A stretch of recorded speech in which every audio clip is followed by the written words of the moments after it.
Yo, boys, I hope we're all good. I hope we're chilling today. We're going to be going over how you can actually make your company a monthly recurring revenue machine, kind of the principles that I've read in books and listened online and kind of done for myself that I believe is the frameworks and is the way to actually build a company that can produce, that can collect a lot of money month after month, right? And I think that when scaling an agency or scaling any business, you seem to forget, a lot of people seem to forget the main principles that have always existed when trying to scale a company, that you read in books, that you hear from people that have really gone and done it, like had like $1 billion companies, right? And I think that people forget that when trying to scale like an SMA, and they just go to like the straight, like, oh, how to get the best outreach script and all this. And it's like, I can just tell you're going to fail. I can just tell this isn't going to be for you. So I'm going to be going over the framework that I've built today. So let's get into it, right? So first of all, when trying to start and scale a company, whether this is a service-based business, like an agency, you have to pick what your service is going to be. Okay, your service should always increase the revenue or the social status, or preferably both, of your client. But you need to pick which service you're going to play and which game you're going to play. When picking a good service, you need to keep in mind: is it upscalable? So can you build something for a service fee, right? Can you add something to your offer for X service fee? So, for example, with my agency, we build Discord communities, we build monetizable Facebook groups, we build out a YouTube channel. We build out a load of stuff for our clients that we can upscale. Can your service do that? I would always suggest picking a service that you do have that realm of upscalability. Okay, so whether this is even a one-time thing, just building something, can you place a team member in their business? Can you do something? Can you add something in like a month of retaining a client and saying, hey, we actually do this. This would be really beneficial for you. Is this something you're interested in? And actually, adding more revenue from one client instead of sourcing other clients and trying to get revenue that way. Differentiation. So build a service that's different, right? Build an offer that's different. Offer that's different. Too many people are too similar, and you're just going to get beaten out. Like, I see so many people in my Discord saying like, hey, I'm a short form editor, and I'm just saying this for your sake, guys. Like, I always just say stuff for your sake. Hey, I'm a shorts editor. Does anyone need shorts? Guys, you're all editors in the Discord. No one needs shorts for you. You all need clients, right? So it's just a total waste of time. I don't really see any benefit of that. And that's an example of how similar like everyone's business is, right? The ways you can differentiate an offer is build a brand around your offer, build a brand around your company, or just have mechanisms within your offer. So do you add a lead? So say you're doing Facebook ads, do you add like a lead funnel? Can you add stuff? Can you add like a go high level, white label to your offer, right? Ways to make your service different. If you're just attacking it, let's say for short form, hey, I could edit your shorts, bro. Like, it's dead. Like, you're never gonna. This is never gonna work, right?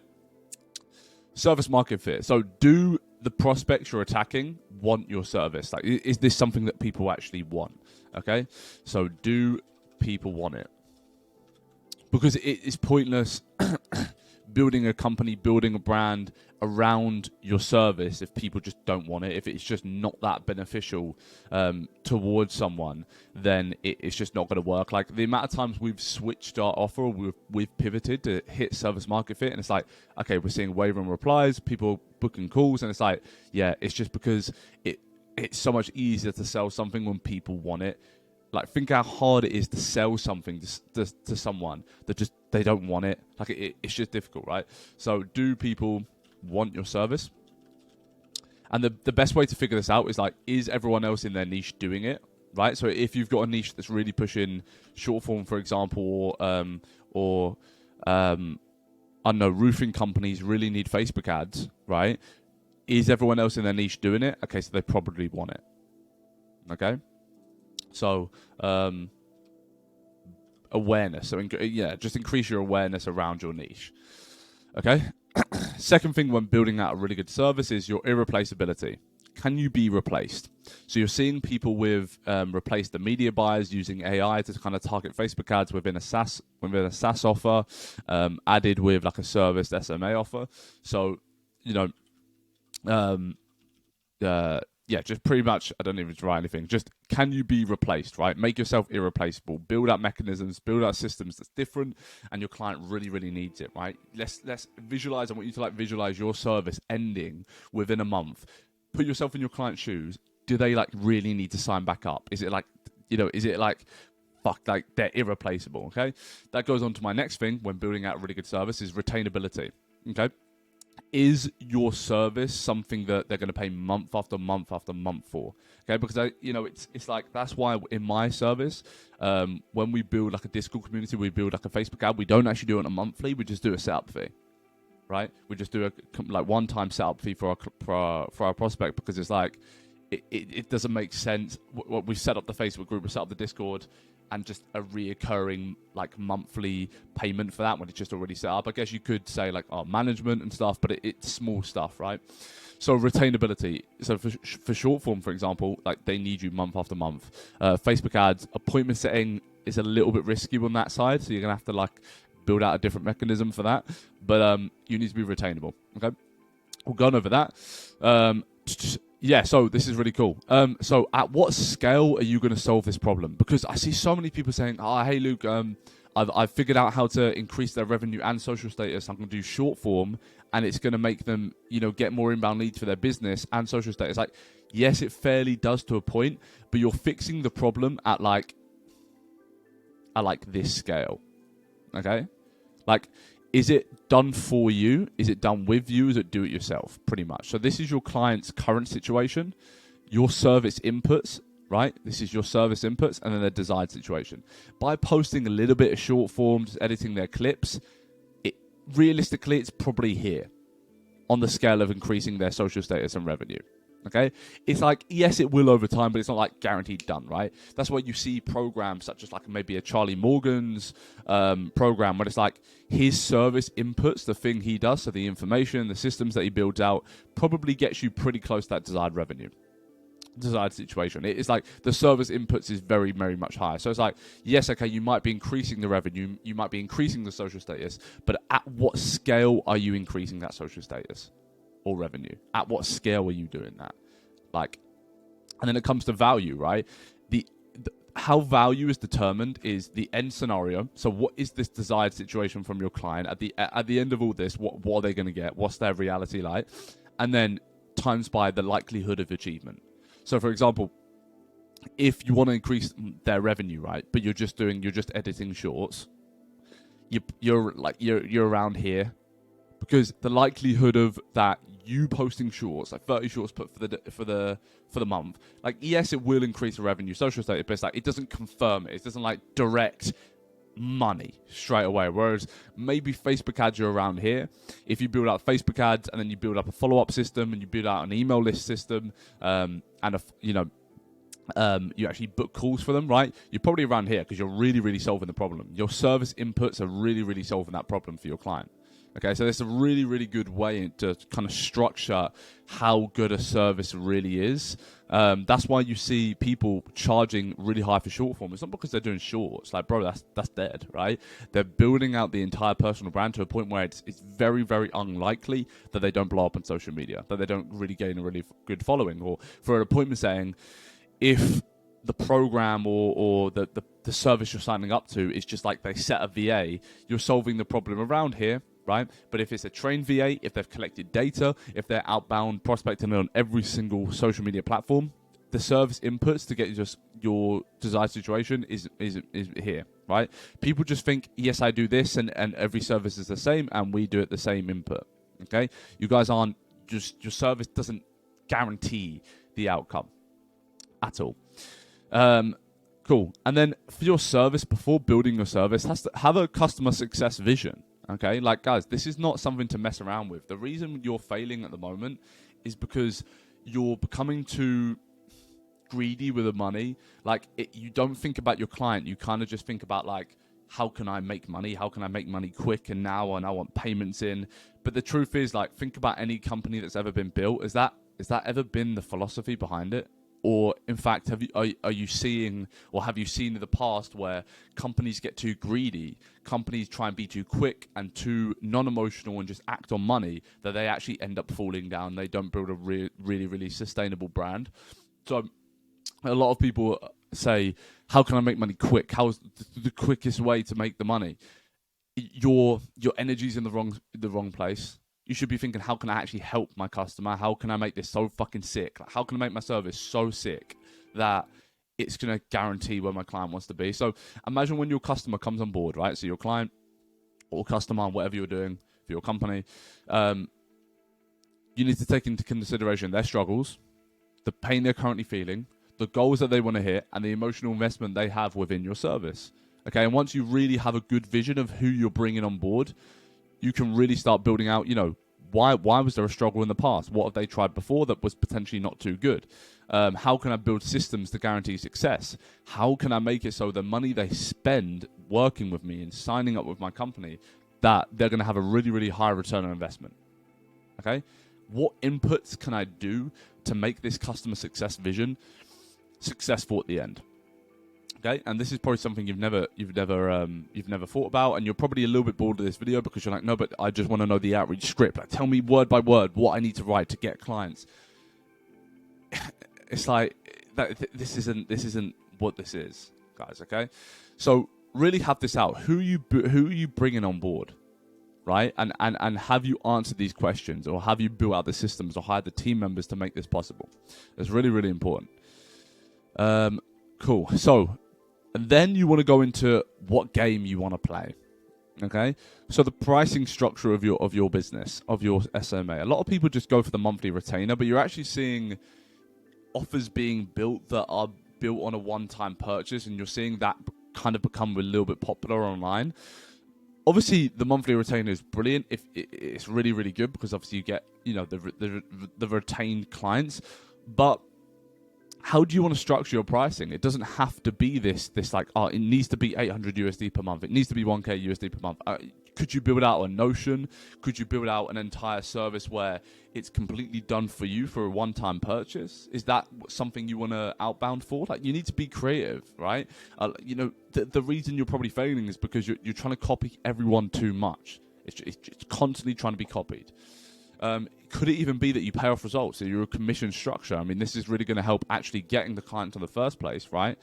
Pay off results, a complete payoff results agency. I mean, that's a powerful module if you can guarantee results, okay? Whereas you need to keep high profit margins. So keep this in mind, right? Because a lot of businesses and services have really high revenue, and that's fantastic. Like, they've figured out how to get really high revenue. But if they aren't profiting, it's pretty much useless. Like, think, right? If you aren't profiting, like, what even is your business? Okay, like, you haven't. It's like the mums that think they've got a business because they've got a logo and they've got this and they've got that. But it's like, if you aren't making money, if you aren't keeping high profit margins, then there's pretty much no point. You should just go get a job, right? So read the book, Profit First. I've got it here. Just get it. So if you want book recommendations, boys, for business, Profit First, right? Pretty much tells you how to not make your business a cash eater, because a lot of businesses eat cash. Like, a lot of businesses drain the bank account, and it's constantly money coming out all the time. And most entrepreneurs are pretty broke, right? Because they have to, they're alive, but they have to pay this fee and they have to pay that fee. So it really structures your mind how to actually build a company that can profit every single month, really highly as well. So keeping high profit margins, obviously you're going to need team members. This is essential to scaling any business, right? So you need to work out the time x leverage cost. So, is the cost you're spending worth the time leverage you're going to get out of that employee, right? Can that time make you money? If you were to do the time, is it actually worth you going and doing it? Or you might as well pay $3 per hour, $4 per hour, right? With an appointment setter or a fulfillment specialist, okay? Work out all the softwares you need. Right, so you do need a CRM system. I would always recommend actually building out an automated, signing up with an automated CRM system, right? This can send your CRMs, keep your calendar intact, all that good stuff all in one place. But do you need Slack? Do you need a communication software? build out, what softwares you actually need, and then figure out the cost of customer success. Okay, so if you're an appointment setting agency, how much would it cost for you to invest in the resources to actually make your client successful? Okay, like really successful, like what they really, really want when signing onto your service. If you can figure out the cost of customer success, you can figure out how you're going to actually price your offer and then how you're going to keep really high profit margins. Anywhere below 60% is like mid-range, right? 40% is pretty low, right? 40% is pretty low. If you're like 80% margins, that's like ridiculous. So it really depends on your service, right? But that's pretty much the pricing structure and keeping your high profit margins. Make sure you read the book Profit First. It's a really cool book for that, right? Third thing within trying to scale a really good company that can make you a lot of monthly recurring revenue, right? You need to generate infinite leads because leads are hard to convert to clients. You need a mass number of leads to actually convert into a paying client. You're seeing this double now with just not saturated, but it's a really hard market, just like the online service space. Okay, so the ways you can do this is you can pay for acquisition. So you can run Facebook ads, you can run Instagram ads, you can run Google ads for your service.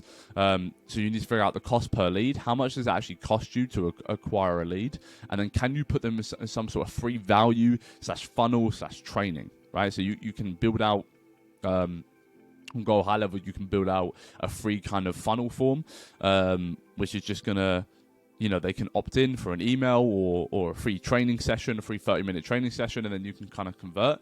And then from there, you need to work out your conversion percentage. So overall, how much does it cost per client? Right, cost per client. That's what you really want to figure out. Then obviously, if you're spending a lot less than it requires to get a client, then it's pretty much an infinite money glitch. Okay, you're seeing paid advertising really, really be the way of a main acquisition channel, because you're paying for people, right? But they still come to you, right? There's an aspect of they're opting in, or they're coming to your service, they're interested. Okay, it's kind of like inbound leads. You're just paying for the impressions, so it's really, really powerful. And then you can obviously do cold outbound, which is obviously good and everyone does it. But it's like it's becoming so unconvertible that the mash you need to produce is silly high. Obviously, ways you can cold outbound is cold call. I suggest this for Facebook ads. I think for Facebook ads, right, if you've got any sort of Facebook ad business or Google ads, this is your best way because you just get direct access to the business owner. If you can do like 50 per day, you're going to land some appointments. Okay, so Facebook ads, I'd always suggest cold call. Obviously, you can Instagram outbound prospect, Facebook outbound prospect. You're probably going to leverage Facebook groups, Twitter as well. You get a VA on Twitter, and then cold email as well, right? Which is you can always automate cold email through softwares and systems built out there. With cold email, you're probably going to have to hit mass volume to actually convert anything, because it's cold email, if you think about marketing online, was like the first method of cold outbound. So it's just, it's crazy. Everyone's up to like 10 email lists. Like everyone's signed up to 10 email lists. Everyone gets flooded through email.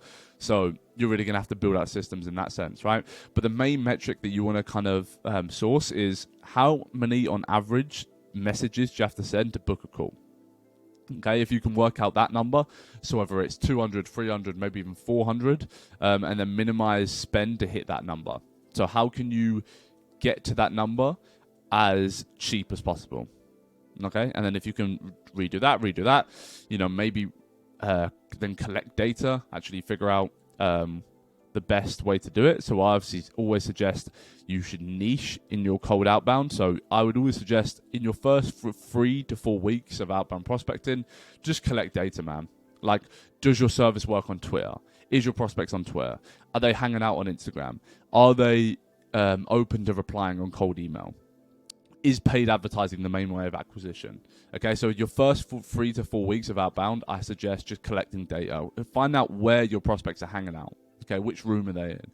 And then you can go just attack that. You can collect data, then refine your outbound, right? Maybe you find Twitter's not working too well, just get rid of it, right? And just put all the money you were spending outbounding on Twitter into another cold email system, or into Instagram outbound, or hiring commission based cold callers to actually go and cold call for your business. Okay, whether if you're doing Facebook ads, that's probably going to be the main way you're going to book appointments. But it's really, really important you find out the average messages you have to send to book an appointment. That's like the real thing you want to figure out.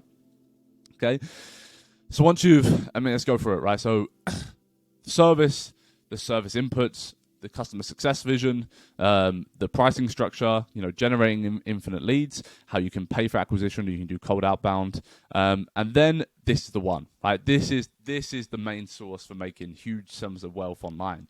Content is your winner. Content will always be your winner in 2023, 2024, 2025. I think it's going to become pretty difficult to scale a company or make real wealth without some sort of personal brand, without some sort of content, right? You can literally make short form, right? You can literally sit down, record 30 pieces of short form content, hire someone to edit it, or you maybe edit it yourself. You can distribute it on LinkedIn, TikTok, YouTube, Instagram, Twitter, right? You can put it everywhere. I've probably missed something. Facebook as well. Facebook Reels really, really pop off. Okay, so you can start building a brand on Facebook. You can start building assets on LinkedIn, TikTok, YouTube. It's so powerful. And then over time, like, it won't be straight away. Like, don't expect, okay, I've posted a piece of content, like I'm gonna get inbound leads straight away. Like, humble yourself. A lot of people are producing content. You're just being a pussy right now, and you're not really doing it. And you're really, really affecting how much money you're going to make for your business. Okay, you need to make yourself a digital asset. This is Naval Ravikant's pretty much secret. Like he said, someone asked him the question. By the way, Naval Ravikant's one of the most intelligent people. He's an angel investor, really, really high net worth. And he said pretty much the secret sauce and the pathway and the speed run to get rich nowadays is just make yourself a digital asset. So Luke Jackson as a digital asset, right? Harvey Warner as a digital asset. Serge Guattari as a digital asset. That's what you want to become. If you can monetize yourself, then it's going to become hugely powerful. As well as if you can monetize a personal brand, then underneath that, make people know your company brand. That's powerful, right? Like, how many of you watching up to this point, congratulations, by the way, know my company name, right? Moplix, you know my company name. That's powerful, man. That's like really, really, really powerful.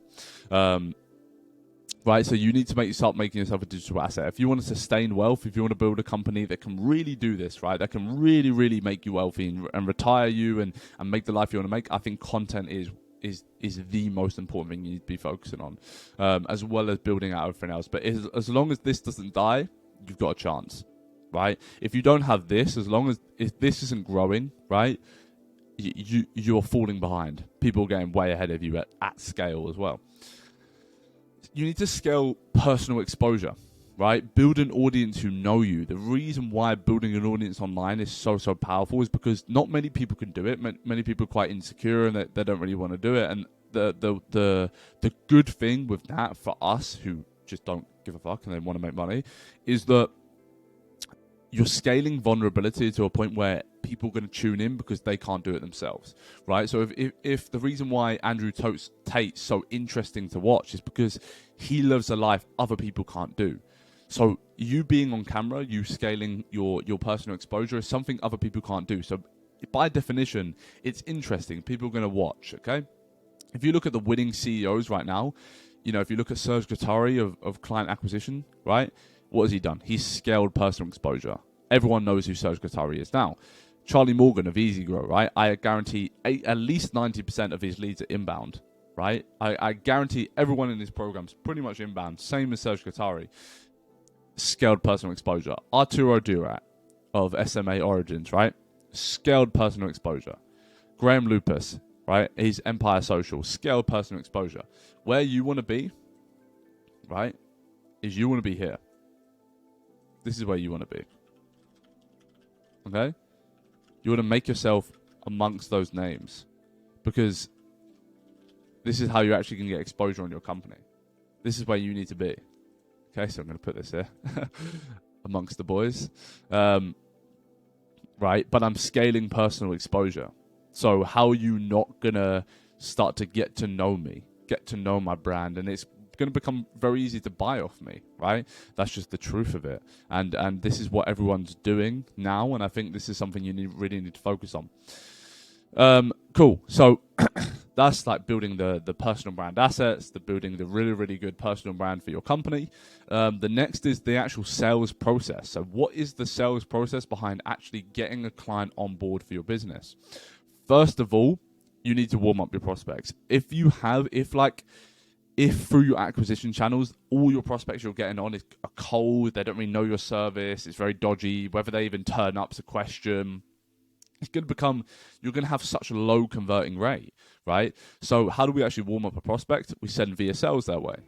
We put content in front of them, right? We show them the case studies. We build a strong personal brand. If I go to my brand, right, on Instagram, it's like you can see testimonials, interviews I've done, short form content that I've done, right? You can go to my funnel.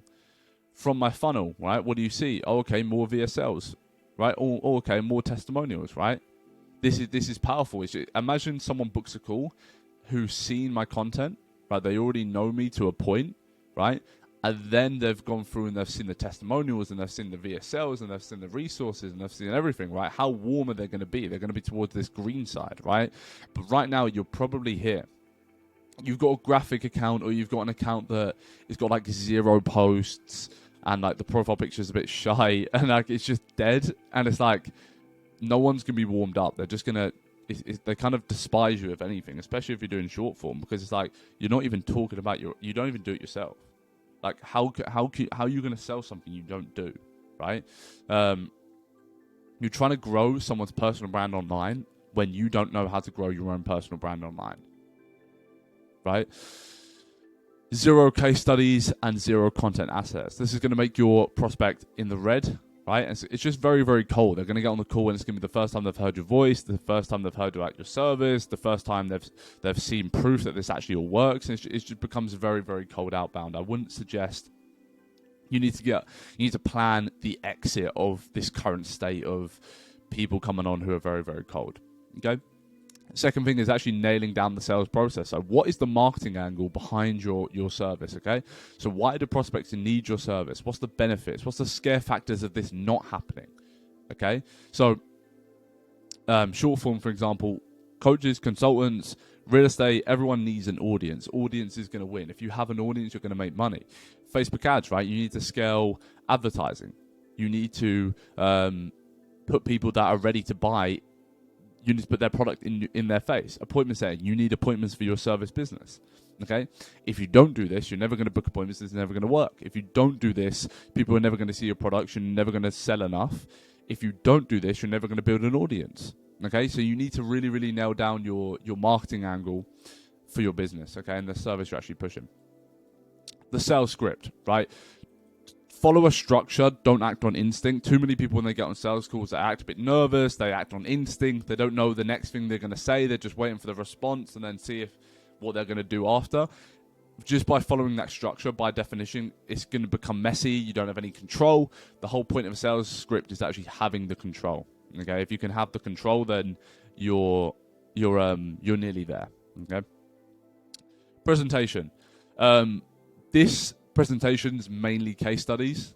Like, I used to believe that your presentation was actually the majority of your sales pitch. It was going to be like the main thing, so I'd really skip the sales script aspect of it and the process of this, when this was actually the most important, because here you can show that you really care about them and you really care about growing them online or booking them appointments wherever your service is. You can ask questions about their current situation. What have you tried in the past? How beneficial would this be if this worked, and when this is going to work? The investment required for your service, right? So, and then the presentation's just like, here's what we've done for this guy. Here's what we've done for this guy. Here's the benefit he got. Here's the return on investment he got. Obviously, if you don't have case studies, then that's the difficult point of any business, not having the case studies. Go out there, work for free, man. Humble yourself. Just work for free. Get the opportunities in. Start building up a portfolio and go from there. And then at scale, obviously, you're going to hire remote closers, and then through that, you're going to put them through a hiring system. And I would always suggest with closers, just commission only. You don't need to pay them a fee for being there. All they need to do is get really good at selling, and then when they have an appointment, just jump on the appointment, right? Like, I really, really think commission only for remote sellers. Obviously, this is at scale when you're booking many appointments. Cool. So what else have I got? So hiring your employees, right? So obviously I mentioned, I went over the cost x time leverage. So is the cost of the employee worth the time leverage output? And this is determined by, and to know when to actually go and outsource and hire these employees, it's just when it makes sense, right? So it is the cost x time leverage making sense in the moment? If you don't have much money and the time leverage isn't going to guarantee the results, then it might not be the right time. But if you have money to invest and you're doing other things and you're trying to service fulfill for clients, then maybe it's the right time to delegate, okay? To actually go and hire these employees, obviously job post on Upwork, Facebook, or, just actually leveraging communities. Put them through the hiring funnel when you can have an initial training period, so just going over. So initial training period. And then you're going to pick the best. So it's going to be a test trial. So you can actually see, like, okay, like this guy has potential, instead of just getting people on an interview when you don't even know their quality or you don't even know how willing they are to perform the job. And then from there, you're going to put them through final training and then onboard them. And then they pretty much become your employee. When it comes to trading your employees, you need to build a real connection. Like, a lot of people have this mindset where, because it's some random freelancer from a third world country, that they're not really connected on a personal level, or they're just some freelancer who's meant to come in and do the job. But it's like, guys, they have a life themselves. You're employing them. This is like quite serious. So build a relationship on a personal level. Shift that mindset from they're a random freelancer to like, they're working for my company now. Like, they need to perform every day, and I need to motivate them, and you need to become a leader. You can't become a good CEO if you're not a leader. And the best way to become a leader is to shift that mindset from random freelancer to, that I'm going to take care of them, I'm going to train them, I'm going to reward them when they need to, and go from there. When communicating with your team, it needs to be daily checkups. There's not one day that goes past that I don't check up on my team. I don't talk to my team members. I don't ask for standard operating procedures. So,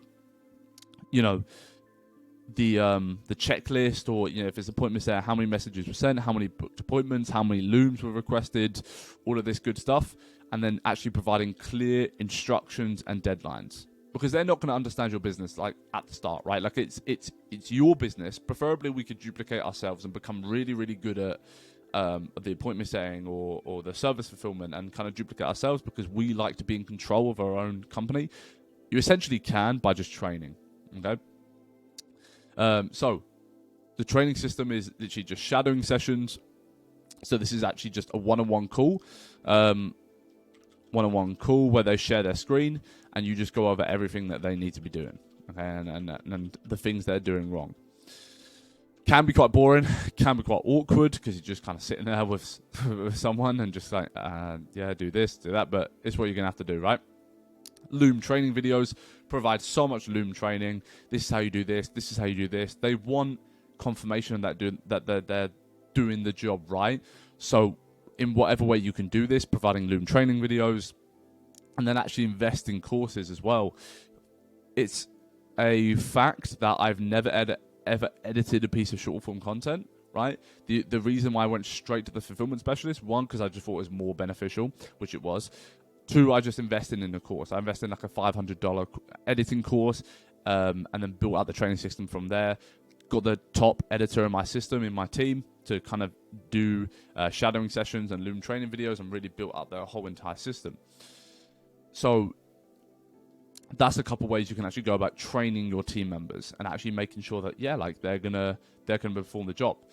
For communicating with your team members, I personally use WhatsApp for clients. So WhatsApp is my communication for clients, and then Slack is my team communication. You don't need to copy that. That isn't something that everyone needs to do. That's just personally what I find is the best. is having the team in Slack, having the clients in WhatsApp, and it seems to work so sweet and efficient. And that's just how I do business. Okay, cool. So then the last thing I'm going to go over, we've gone over quite a lot so far on how to make your company just fucking dominate in monthly recurring revenue, is actually client retention. And this is really, really important, because if you're getting paid one time, it isn't sustainable. This isn't what's going to make you replace your job and never have to work again. You need to get paid over and over and over and over again. So become irreplaceable, right?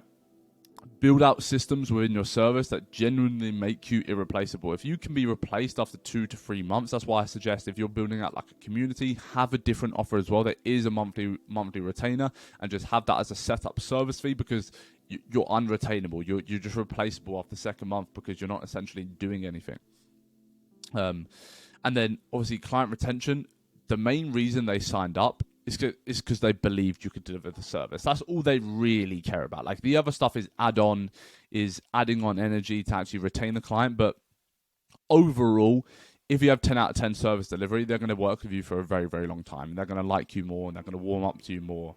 So building out a really, really good fulfillment process is going to be your main way to keep the client. That's just the obvious thing, and it's the most true thing as well. Quick. You need to be quick. I remember when I first started SMA around 8 months ago, and I was watching a YouTuber, and he was like, yeah, so with communication with your client, you don't want to be always available, because you need to seem like you're working with other clients. What? Like, what do you mean? Like, if a client has a problem, guys, and they've sent you on the WhatsApp, you need to fix it ASAP. I reply within a minute. So as soon as I see it on my phone, a client said, hey, I need this fixed, or this wasn't too good, or can they replace this? It's like ASAP. I go on my phone, it's done. That's my main priority from there. So fixing your client's problems ASAP, they're going to remember that stuff. When it comes around to signing on again, they're going to remember, okay, like, yeah, Luke was really quick with recovering problems and fixing issues, and they want speed. Like, when they've texted you, when they've taken time out their day to tell you something, like, you need to fix it ASAP. There's no waiting. And then provide value referral opportunity. I don't see a lot of people actually talking about this in the SMA space, but say every month or so, swing around and say, hey, if you can provide a client, if you can provide a referral, I'll give you 10% commission, because then you're actually building opportunities for your client to actually make money with you as well, and go from there. I mean, we've done this, and it's been a huge success for our agency, and I really, really suggest other people do that. If you do have clients at the moment, say, hey, if you can get me a few referrals, you could even up it, right? Because maybe you do 20% for the first month. If that client stays on, then it's 0% commission from there. You could go, I'll give you 25. I'll give you 20% commission if you go get me a client. And that's going to be really powerful, just to add more clients into your database. And then obviously build a relationship with your client. Avoid cold and strictly business relationship only. I understand how that could work in a sense, and obviously you need to be professional, you need to be strict with your business, but like, it needs to be a real connection. Like, I could call most of my clients right now and just have like a laugh and joke about with them, talk about girls, talk about all this stuff. It's because with the younger clients, in a way, I understand that sometimes it's not the best thing, but just build a little bit of a relationship. This also comes down to them signing on again. Like, if you have a relationship with them, it's pretty awkward if they don't sign on again. Like, it just becomes quite awkward, because you almost know them. But if you build a relationship, there's more likely they're just gonna stay on, right? And that's if you do all those 5 things, you're gonna really, really maximize client retention, right? So cool. I mean, we've gone through the whole program on the training on how to build a company that can produce that can generate a monthly recurring revenue machine to achieve your dreams, to live out in Bali, to live out in Thailand, wherever you want to be, guys. You can do it if you do all these things. If you genuinely build out the systems for all these things, and I'm not saying it'll be quick. I'm not saying it's going to be easy. I'm not saying that, I'm not one of those fucking gurus that's like, oh yeah, guys, 1 month and you'll have 100 clients. Like, bro, this might take you 2 years. This might take you a year. This might take you 8 months. Okay, to at least figure all this out or build the systems. But that's what entrepreneurship is. And if you're not down for that, then see you later. Like, you'll be out of the game, because there's many people who are willing to wait 5 years for this stuff. Right? So that's going to be the video. Obviously, if you're not in agency network, get an agency network. And yeah, I'll see you in the next one.